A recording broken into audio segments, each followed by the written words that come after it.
avant de commencer, bon, déjà vous voyez le titre. Le titre c'est Mohamed ou Jésus qui est le plus grand. Parenthèse.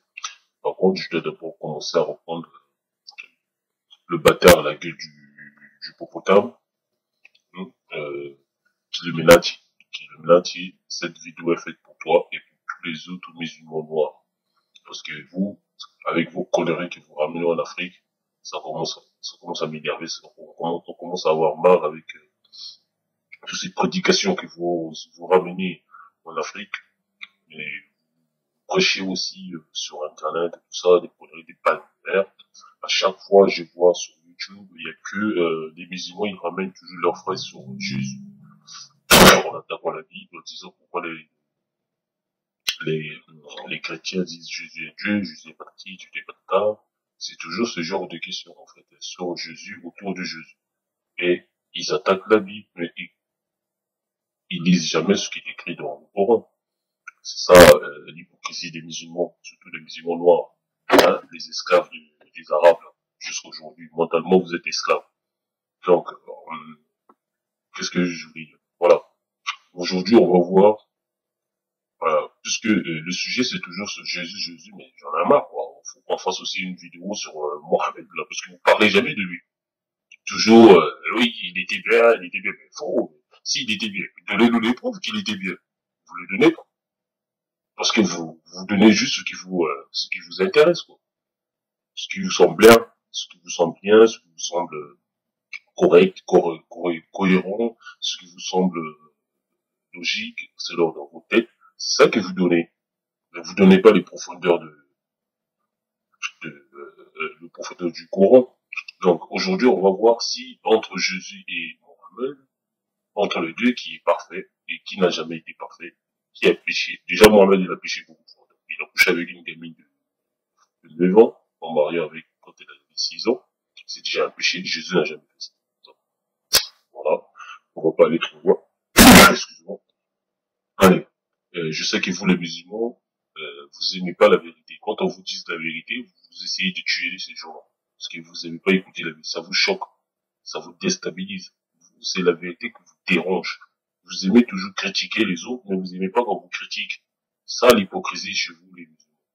Et d'ailleurs, je sais pas qu'est-ce que je dirais chez les musulmans noirs. C'est des débiles, des crétins qui fait que suivent une religion qui ne leur appartient pas. Une religion qui appartient aux Arabes. Où ils viennent nous raconter des panivers en Afrique et patati patata. Mais le Coran, il dit que Dieu a donné prophète dans tous les chaque nation. Mais dans ces cas, pourquoi ce Coran-là dit encore que vous devez soumettre à leur Dieu et à son prophète? Ça n'a aucun sens. Vous voyez comment c'est illogique vos raisonnements.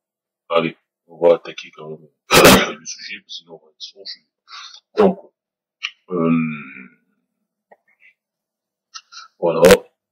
Réellement, le Messie Issa, fils de Marie, l'ambassadeur d'Allah, est le fruit de l'Esprit de Dieu répandu en Marie.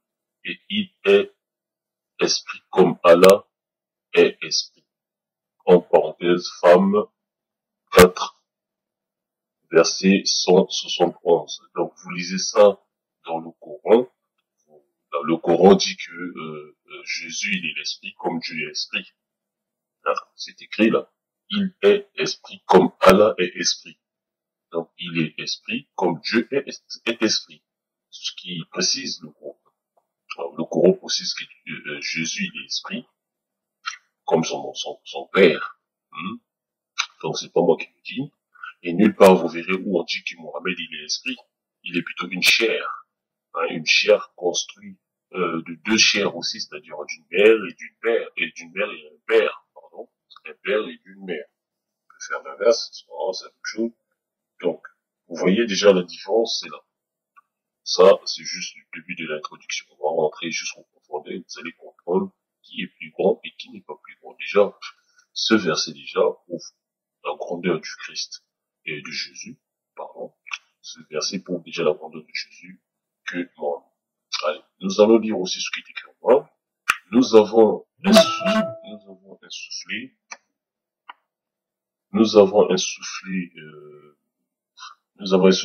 de notre esprit en elle. si vous lisez ça dans les prophètes 21, verset 11, vous verrez, nous avons insufflé de notre esprit en lui. Donc, vous lisez ça aussi dans le Rébarbatif 66, verset 12. Vous verrez qu'on parle de ça. Ça, c'est des trucs qui sont écrits dans le Coran, pardon. Parce que là, je vais pas me baser dans la Bible. Parce que si je me base dans la Bible, ces fameux musulmans débiles, et ces débiles, ces crétins musulmans noirs, ils viendront vers moi pour me dire que t'es con, tu comprends rien, la Bible a été falsifiée. Bon, maintenant on va rentrer dans votre propre courant, parce que si on attaque que la Bible, vous niez. Bon, maintenant on va rentrer dans le courant et nier aussi le courant. On va voir. Allez, on continue. Donc, dans, dans le courant élargissement 94, verset 1 jusqu'à 3, on nous dit, n'avons-nous pas ouvert ton cœur et ôté ton fardeau, lequel faisait ployer ton dos. Ce verset s'adresse à Mohammed. Ceux qui ne savent pas, bon, il y a des imams qui savent, des chrétiens qui comprennent, hein, allez-y prenez les versets, ils sont là, ils sont visibles, vous voyez, ramenez ces chapitres à vos imams, ils vous diront, si vous demandez des questions, si c'est faux ou pas. Hein. Donc ce verset s'adresse à votre Mohammed. Dieu lui dit, enfin il y avait deux anges qui étaient venus le visiter quand il était petit, et ces deux anges-là, ils l'ont purifié. Ils ont purifié Mohammed parce qu'il était pécheur. Vous voyez. Donc la différence entre Jésus donc ceux qui ne savent pas qui est Jésus, parce que la plupart des musulmans aussi certains ne savent pas, Jésus c'est Issa. Donc Jésus n'a jamais été péché, il est né sans péché, il est né parfait. Or, ici on nous dit que Mohammed il est né péché. Et il fallait que les deux anges-là viennent retirer ce péché-là en lui. Entre guillemets, on peut dire. En gros, ça n'a pas été tout retiré, parce qu'il a continué avec d'autres péchés aussi. Hein, on couche avec les gamins, et les gamines, on tue les gens, etc. Hein. Donc, même Aïcha et ses autres disciples, ils l'ont reproché par rapport à ses péchés. Hein. Donc, ça, on parlera, on va mettre. On continue. Donc, Mohammed confesse ouvertement et par 3 fois dans le Coran qu'il a dû implorer le pardon d'Allah. Donc si Mohammed il était parfait comme beaucoup de musulmans osent ouvrir leur bouche qui pue en disant que non, Mohammed c'est un grand prophète, c'est un patati, c'est un patata, pourquoi il implore encore le pardon? Quand vous comprenez rien, taisez-vous. Voilà. Donc, demande pardon pour ton péché et prie ton Seigneur le soir ou lever du jour, pardon. Donc, vous lisez ça dans le Croyant 40, verset 55. Demande pardon pour ton péché et pour les croyants hommes et femmes. Dieu connaît ta marche de long large ainsi que les intérêts de ton cœur. Là, vous lisez ça dans Mohammed 47, verset 19. Nous t'avons accordé une victoire évidente pour pardonner tes péchés passés et futurs. Donc, comme je vous l'ai dit, il aura toujours le péché, il avait toujours les péchés qu'on avait pardonné du passé, on a pardonné aussi du futur, donc il commettra toujours les péchés. Voilà la preuve. Donc, votre soi-disant grand prophète a péché plusieurs fois et les preuves sont là. Hein? Vous lisez ça dans Victoire 48, verset 1 à 2. Voilà. Voilà. Donc, Mohammed a prétendu avoir reçu son inspiration par l'ange Gabriel, l'esprit fidèle. Voilà. On mentionne dans plusieurs traditions que toutes les fois où Mohammed a été inspiré, il entrait dans un semi-coma. Ouais. Je vais vous dire que quand vous lisez la suite de ces, disons, des disciples, je sais pas, voilà, de Mohammed, qui raconte ce que Mohammed faisait, donc soi-disant qui recevait des inspirations de Dieu, Vous comprenez qu'il était fou. Excusez-moi pour les musulmans, si ça vous choque, c'est comme ça. Vous aussi, vous prononcez certainement choquant pour Christ ou d'autres prophètes. Donc, Mohamed aussi, c'était un être humain comme nous. Donc, pour moi, c'était un fou, et il avait une maladie. Parce que, vu comment il tombait dans un coma, c'était moi un prophète, je vois pas où Jésus il était tombé dans le coma pour avoir l'inspiration. Moïse, je vois pas où il tombait dans le coma pour avoir l'inspiration de Dieu. Hein? Donc je vois pas aucun prophète qui tombait dans les comas comme ça. Hein? Vous allez lire la suite et vous comprenez pourquoi. Moi je trouve que c'était des actions de Satan, de Satan pardon. On va lire pour comprendre. Donc a été inspiré. Il entrait dans un semi-coma, ça veut dire demi-coma, donc il est un peu moitié mort ou pas. Ça veut dire ça. Dans le livre Al-Riyawaya, il est écrit qu'il n'était plus dans son état normal. Il ressemblait à un ivrogne sur le point de s'évanouir. Voilà, de s'évanouir. Donc, voilà. Donc, vous voyez, le livre Al-Riyawa, on décrit que pendant ce temps, Mohamed tombait dans ces semi-communs. Il ressemblait des fois à un ivrogne.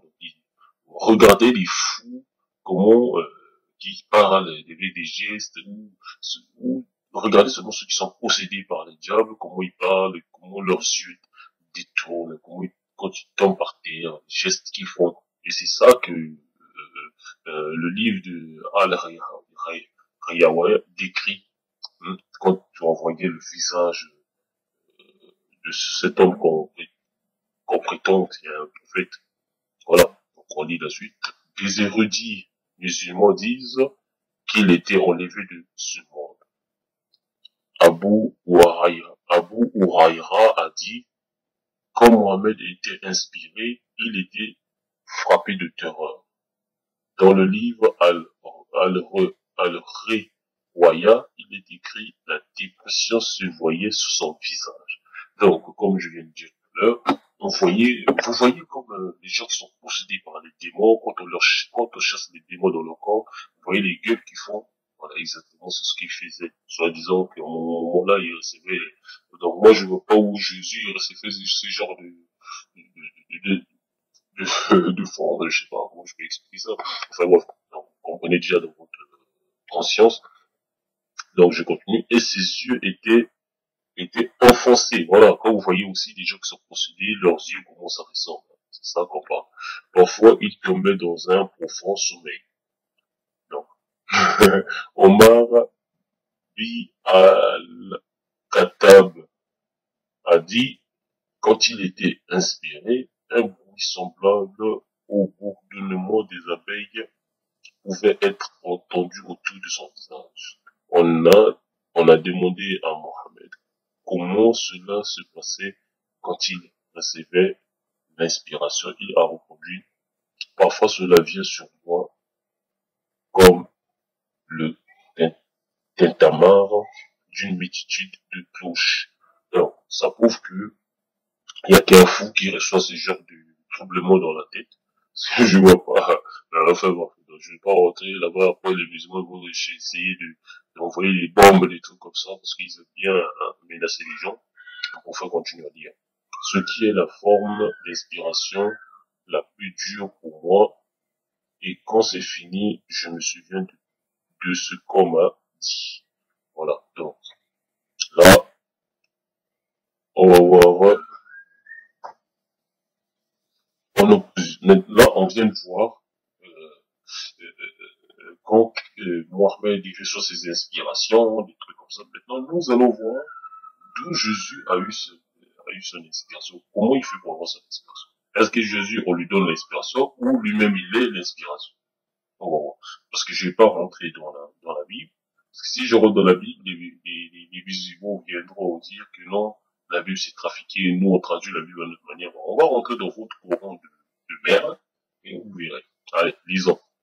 En opposition, Dieu n'a jamais envoyé l'ange Gabriel vers le Jésus le Messie.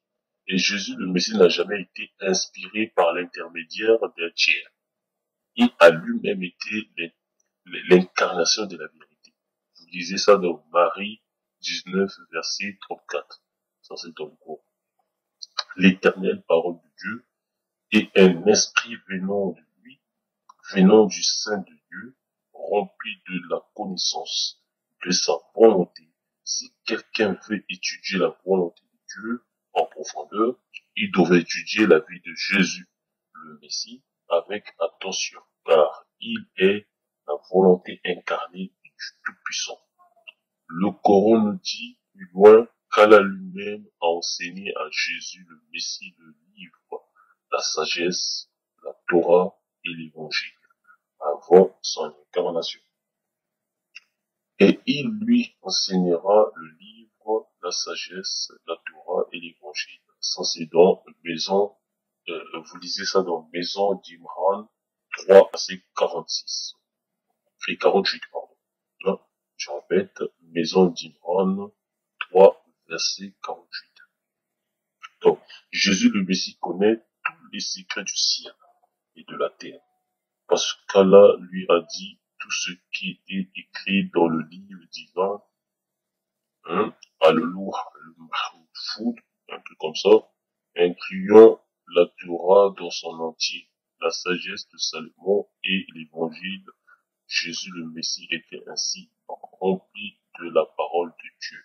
Il n'a rien dit d'autre que les mots de Dieu, selon le Coran. Il a articulé des paroles de réconfort et de direction à sa mère immédiatement après sa naissance comme un adulte, mais celui qui était sous elle l'appela.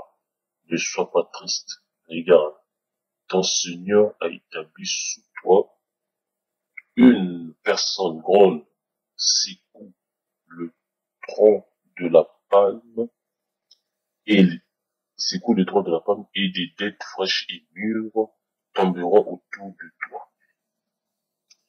Mange donc et bois et sois consolé. Et si tu vois quelqu'un dit, j'ai prêté serment fermement auprès du grand miséricordieux. Aujourd'hui, je ne parlerai avec aucun homme. Lisez dans Marie 19, versets 24 jusqu'à 26. Donc, selon le Coran, Jésus le Messie a dit les mots de Dieu quand il était encore un enfant. Il n'a pas eu besoin d'un ange ou d'un intermédiaire, car il est la parole de Dieu, son esprit. Pour cette raison, le pouvoir de Dieu a été manifesté dans le Fils de Marie, en créant, guérissant, pardonnant, réconfortant et régénérant. Vous voyez? Donc, Jésus a vaincu la mort. Donc, alors que Mohamed n'a jamais vaincu la mort. Donc, la différence est là. On va dire. Un des plus grands miracles de Jésus le Messie a été sa victoire sur la mort. Ceci est confirmé dans le Coran comme dans l'Évangile. Il a ressuscité une petite fille, un jeune homme et un adulte qui peut délivrer quelqu'un de la mort, si ce n'est Dieu seul. Il est de la plus grande importance pour nous de comprendre la profondeur de la signification de plusieurs versets coraniques qui déclarent le fait indéniable que Jésus le Messie a vaincu la mort à plusieurs occasions. Vous pouvez lire la Maison d'Imran 3, verset 49 et la table 5, verset 110. Des critiques superficielles disent que le fils de Marie ne pouvait pas accomplir de miracles par lui-même, mais que c'était Dieu qui le fortifiait au moyen de l'Esprit Saint, en lui permettant d'accomplir tous ces différents miracles. Ils basent leurs revendications sur les versets coraniques suivants. Nous avons donné à Issa, le fils de Marie, les signes clairs et nous l'avons fortifié au moyen de l'Esprit Saint. Ces messagers, nous les avons préférés entre tous les autres. Certains d'entre eux, ces messagers, nous les avons préférés entre tous les autres. Certains d'entre eux sont ceux à qui Allah a parlé et qu'il a élevé, et nous avons donné à Issa, le fils de Marie, les signes clairs, et nous l'avons fortifié au moyen de l'Esprit Saint. Lisez ça dans la Vache 2, verset 253. Quand Allah dit, donc quand Allah dit, Issa, fils de Marie, souviens-toi de ma bénédiction versée sur toi et sur ta mère, quand je t'ai fortifié au moyen de l'Esprit Saint pour parler aux hommes, alors que tu étais dans ton berceau, comme le ferait un adulte, et quand je t'ai enseigné le livre, la sagesse, la Torah, l'évangile, et quand tu as créé la ressemblance d'un oiseau sortant de la boue avec mon autorisation. Tu as alors soufflé en lui, et il est ainsi devenu un véritable oiseau avec mon autorisation, et tu as guéri l'aveugle et le creux avec ma permission, et tu as vaincu la mort avec ma permission. Et ceux qui étaient incrédules parmi eux ont dit, ce n'est rien que de la sorcellerie manifeste. Vous lisez ça dans la table 5, verset 110. Quelle surprise, le Coran certifie à plusieurs reprises la parfaite symbiose entre Allah, le Jésus, le Messie, et le Saint-Esprit. Les trois ont coopéré dans une unité complète, accomplissant les miracles de Jésus. Le Messie, ensemble chrétien, vous croyez au travail de coopération de la Sainte Trinité. Voilà. Donc, je vais préciser un truc par rapport à ça. Donc, si selon, on continue, on fera ça à la fin. Voilà. Les musulmans, donc, suivez bien les musulmans, parce que vous êtes là à dire n'importe quoi, vous comprenez rien à rien. Hein. Donc vous comprenez déjà à tout ce que je viens de lire, ça prouve que Jésus il est toujours plus grand que votre Mohamed. Donc, hein, ça prouve. Donc Mohamed n'est pas un grand plus grand que Jésus. Donc ça continue toujours à prouver. Jésus a créé, votre Mohamed n'a jamais créé. Donc Jésus c'est un créateur, c'est un jeune créateur. On va lire. Nous lisons dans le Coran, pas dans l'Évangile, que Jésus, quand il était enfant, a formé avec de la boue la ressemblance d'un oiseau, et il a soufflé en lui, et il est devenu un oiseau vivant, volant dans le ciel. Je suis venu vers vous avec un signe de la part du Seigneur. Je créerai pour vous avec de la boue la ressemblance d'un oiseau. Je soufflerai alors en lui, et il deviendra un oiseau vivant avec la permission de Dieu. Je guérirai aussi l'aveugle et lépreux, et je ramènerai la mort à la vie avec la permission de Dieu. Vous lisez ça dans la maison d'Imran 3, verset 49. Dans ce verset, nous trouvons la phrase « Je crierai pour vous », qui à elle seule indique que Jésus le Messie est le créateur capable. Un être humain ne peut ni créer quelque chose à partir de rien, ni souffler, ni insuffler, la vie en quelque chose qui n'est pas vivant. Le Coran affirme la capacité de Jésus le Messie à donner la vie au moyen de son souffle. Stimulant, il a respiré un oiseau fait de boue, et il est devenu un oiseau vivant. Exactement comme quand Dieu a insoufflé sa vie en Adam auparavant, cela signifie que Jésus le Messie a en lui l'esprit qui donne la vie. Il peut donner la vie à de la boue sans vie. Voilà. Donc je voulais préciser aussi, je sais que les musulmans, ils viendront me dire que non, il a pas fait ça lui-même, c'est Dieu qui a fait ça parce que c'est Dieu qui lui a donné cette force, tout ça.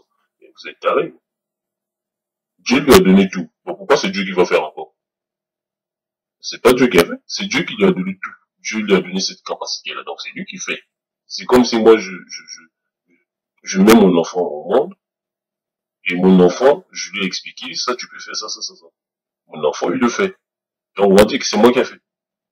Alors, j'ai montré à mon enfant, c'est moi qui ai fait mon enfant. C'est moi qui ai montré à mon enfant comment on le fait. Donc si mon enfant le fait, ça veut dire forcément que mon enfant c'est lui-même qui l'a fait, mais il a pris par moi. Et c'est comme ça avec Christ. Donc votre Mohamed n'a jamais créé, ni même un stylo. Il n'a pas créé ça. Donc vous voyez, donc c'est déjà, donc, déjà savoir marcher sur l'eau, c'est vraiment énorme. Et maintenant imaginez quelqu'un crée une vie à partir de la boue. Donc, vous voyez la puissance qu'il avait, et votre Mohamed n'avait pas ça. Donc, faut pas comparer Jésus avec votre. Ça, c'est le Coran qui confirme. C'est pas moi qui, c'est pas la Bible. C'est le Coran qui confirme que Jésus est plus grand que votre prophète. Donc, n'osez plus dire que votre Mohamed est plus grand. Ça sert à rien, parce que vous tournez au rond, hein, vous bavardez pour les musulmans. Voilà. Les musulmans, vous bavardez pour rien, sans comprendre votre Bible, votre Coran. Voilà. Mohamed a été enterré à la Médine et sa tombe est encore là-bas. À ce jour, les musulmans croient que son âme est dans un endroit intermédiaire de la mort, un barzak, attendant le jour du jugement. Nous lisons dans le Coran que Dieu a élevé Jésus le Messie à lui en lui, en lui promettant. Donc, en lisant, ô Issa, je te ferai mourir et je t'élèverai à moi. Lisez ça dans la maison d'Imran 3, verset 55. Cette promesse est confirmée dans le Coran comme un fait accompli. Allah l'a élevé à lui. Lisez ça dans Femmes 4, verset 140 et 158. Allah l'a élevé à lui. Femmes 4, verset 158. En d'autres termes, Dieu a fait sortir le fils Marie de la tombe et l'a élevé à lui. Il vit maintenant près de Dieu, étant hautement honoré sur la terre et dans l'éternité. Le Coran déclare: ô Marie, Dieu t'annonce de bonnes nouvelles de la part de celui dont le nom est le Messie, Issa, fils de Marie, honoré, hautement honoré dans ce monde et dans le monde prochain, et élevé auprès d'Allah, et élevé auprès d'Allah. Or, Mohamed n'a pas été élevé auprès d'Allah. Jusqu'aujourd'hui, il est encore en bas, sous la terre. Hein, donc, disons, donc, le Coran dit que Mohamed, pardon, le Coran dit que Jésus, il est élevé auprès du Père. Il disait ça dans la maison d'Imran 3, verset 47. Donc, Mohamed, il est encore sur la terre, il attend encore le jugement. Donc, il y a quand même la différence entre Mohamed et Jésus, quand même. Hein. Donc, Jésus, il est plus grand. C'est toujours une preuve. Hein. Le tombeau de Jésus, le Messie, est vide, car il a vraiment été élevé, comme il l'avait auparavant annoncé. Mais les restes de Mohamed sont encore dans sa tombe. Jésus, le Messie, est vivant. Mohamed est mort. Il n'est jamais sorti du tombeau. Et il n'est pas non plus monté au ciel. Il y a un fossé infranchissable entre la mort et la vie. Comme la vie est plus grande que la mort, ainsi Jésus est plus grand que Mohamed. Jésus, Jésus personnifie la vie éternelle. Le Coran lui-même décrit clairement le Jésus, le Messie, comme étant vivant pour tous ceux qui cherchent la vie éternelle. Donc, l'inspiration islamique parle de Jésus comme un signe d'Allah. En arabe, ayatollah, si je ne me trompe pas. Selon la religion islamique, Dieu a fait de Jésus et de sa mère un signe pour les hommes. Disait ça dans Marie 19, verset 21. Nous avons fait de lui un signe pour les hommes. Or, Mohamed n'est pas le signe, Mohammed n'est pas un signe pour les hommes. Il est prophète pour les musulmans, pas pour nous. Donc nous avons insufflé de notre esprit en elle et nous avons fait d'elle et de son fils un signe pour les hommes. Il disait ça dans Prophète 21, 91. Donc, quand vous lisez tout ça, on comprend que Issa est plus grand que Mohammed. Parce que Issa n'a jamais péché, Issa est né parfait, or Mohammed a péché, il est né imparfait et il a péché. Donc, vous voyez, il y a quand même la différence. Voilà. Jésus le Messie n'a pas reçu ce titre unique de la part des hommes, mais directement de Dieu. Il n'a pas reçu le titre, le signe de l'homme, le signe de Dieu pour être parvenu à être diplômé d'une formation supérieure dans une université, mais a porté ce titre éminent dès le tout premier jour de sa vie sur cette terre. En opposition, les plus hauts rangs des musulmans chiites sont réservés pour d'éminents savants ayant gagné le titre d'ayatollah, ce qui signifie le signe d'Allah. Beaucoup de musulmans ont insisté sur l'honneur qu'il portait à Khomeini, parce qu'ils ne l'ont pas seulement appelé Ayatollah, le signe de Dieu, mais également roule, l'esprit d'Allah. Roule. Donc, ça, Jésus, il est l'esprit de Dieu. Or, Mohammed, il est l'esprit de qui?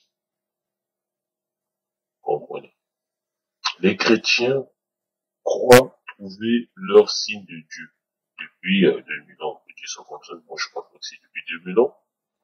En Jésus le Messie, les chiites avaient leur célèbre ayatollah seulement depuis quelques années. Quelle est la différence entre Khomeini et Jésus le Messie? Le fossé entre ces deux hommes infranchissable. Jésus le Messie a guéri le malade, a purifié le lépreux, a vaincu la mort, a nourri l'affamé, a réconforté l'affligé, a béni ses ennemis, a instauré la paix entre les hommes et Dieu, et a sauvé des millions d'hommes d'un destin tragique. Au jour du jugement, Khomeini, par contre, a condamné son peuple dans deux guerres de désastre, en Irak et en Afghanistan, où des millions de musulmans ont été tués, mutilés, dépossédés de leurs biens, ayant perdu leur maison et leurs moyens de substance. Il a maudit toutes les personnes qu'il considérait comme des ennemis de l'islam, surtout les États-Unis. Quelle différence indiscutable entre l'ayatollah des chrétiens et celui des chiites. Voilà. Et les érudits musulmans sunnites se sont sentis offensés par l'ayatollah Khomeini quand il a permis à ses disciples de l'appeler l'esprit d'Allah ou l'esprit du saint. Même Mohammed n'a pas accepté de porter lui-même ce genre de titre. Donc, quand vous comprenez pas les musulmans, des savants sunnites de différents pays arabes rencontrés à Casablanca, au port de Maroc, sont tombés d'accord pour condamner cette pratique. Le roi du Maroc, Hassan II, a annoncé publiquement que tant que Khomeini n'empêcherait pas ses disciples de l'appeler Rouhoula ou Roum, l'ayatollah Khomeini devrait être exclu de la religion islamique et, ne devrait plus être considéré comme un musulman. Le roi a basé sa déclaration sur la preuve coranique qu'il existe seulement un seul dans l'histoire du monde qui a le droit d'être appelé l'Esprit du Saint Issa, le fils de Marie, parce qu'il est né du Saint-Esprit. Pour condamner les chiites, les sionistes, les sunnites, pardon, les chiites et les sunnites les sunnites ont clairement confessé que Jésus est la seule personne à être née par l'Esprit de Dieu. Khomeini a été désigné par l'exemple comme étant un signe de Dieu.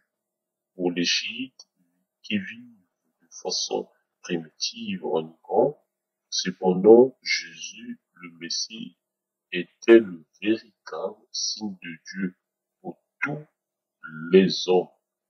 Il n'était pas seulement le signe de Dieu pour les chrétiens ou les juifs, mais aussi pour les hindous, les bouddhistes, les athées, les musulmans et tous les autres. Quiconque étudie la vie de Jésus, le Messie, en profondeur verra qu'il est le parfait ayatollah, le véritable signe de Dieu.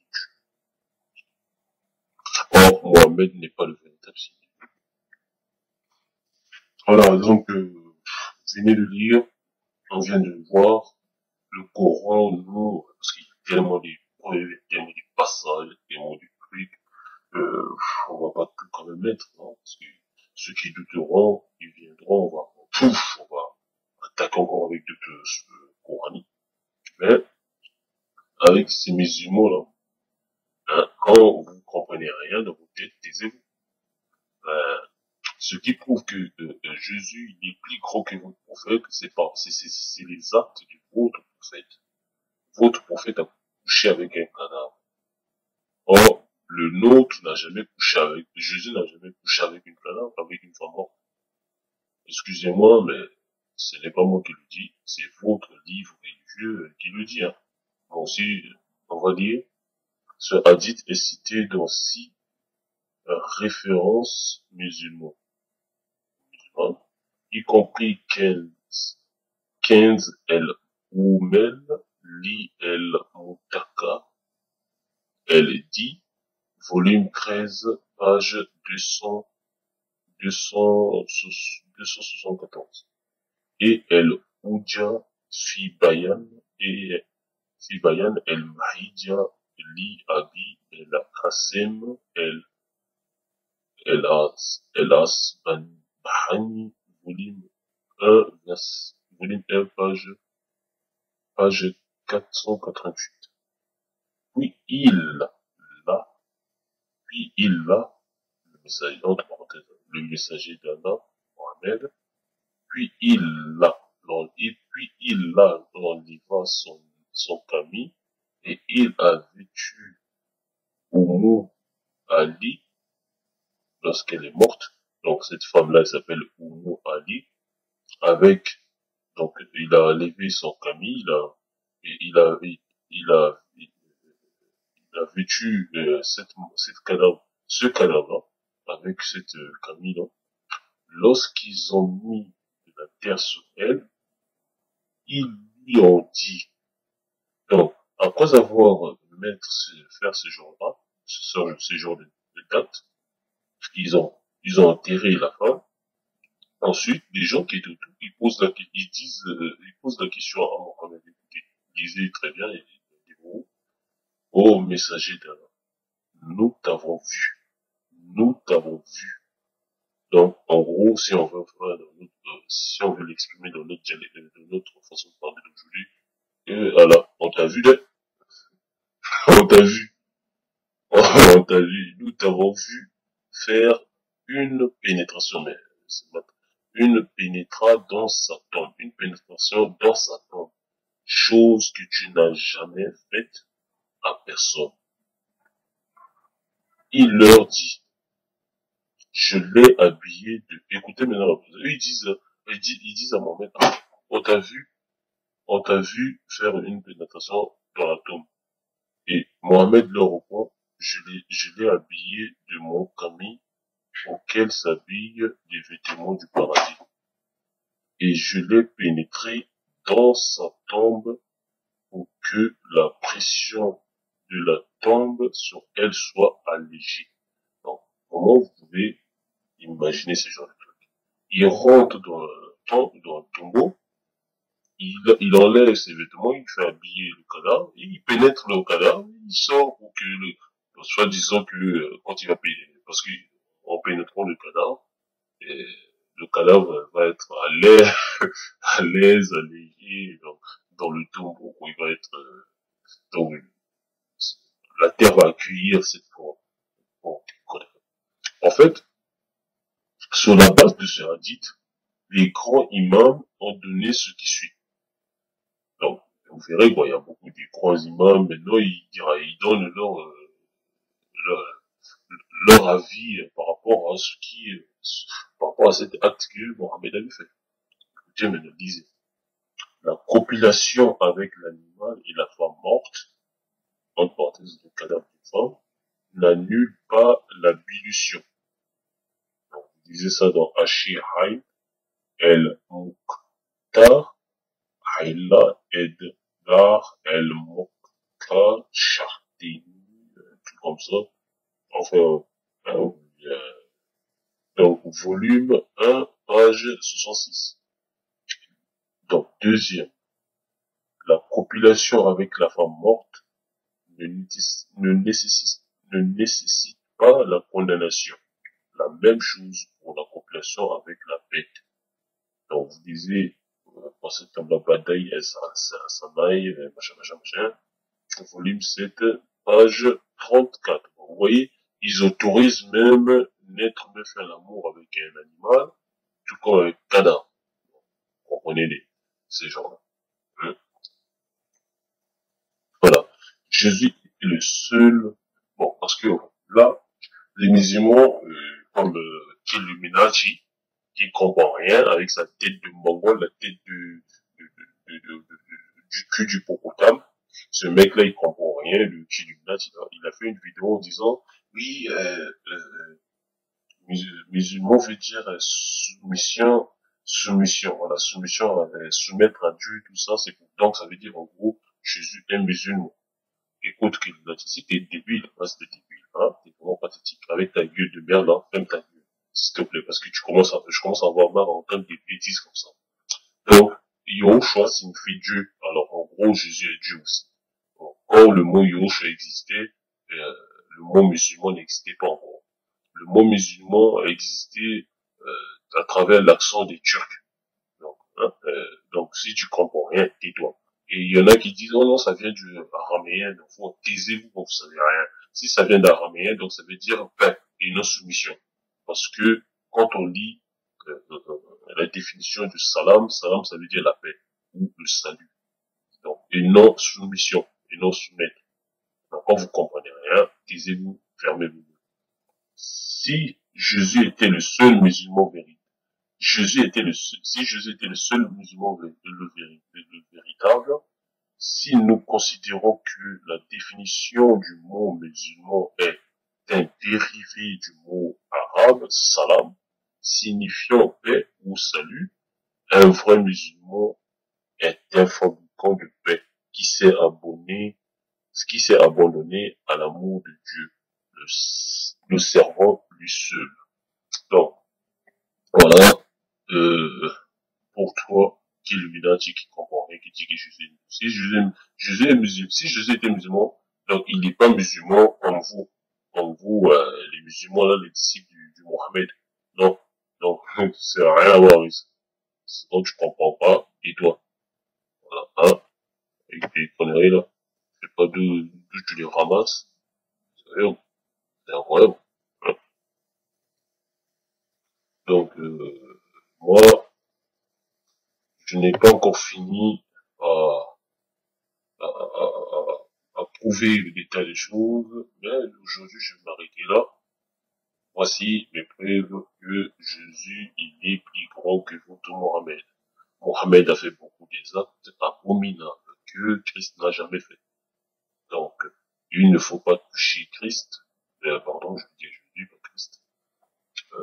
Il ne faut pas toucher Jésus, il ne faut pas, enfin, Isaïa, chez moi, chez vous, Jésus, chez les chrétiens Jésus. Chez moi, c'est Isaïe. Chez les musulmans, c'est Issa. Donc, il ne faut pas toucher Jésus. Il ne faut pas dire des bêtises sur Jésus parce que Jésus, il est plus grand que votre prophète Mohammed.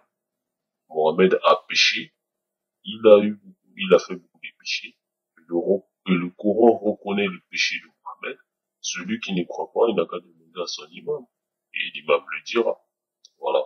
Donc, à bon entendeur, salut. Que Dieu bénisse toute la terre et que Dieu maudisse tous ceux qui détruisent la terre.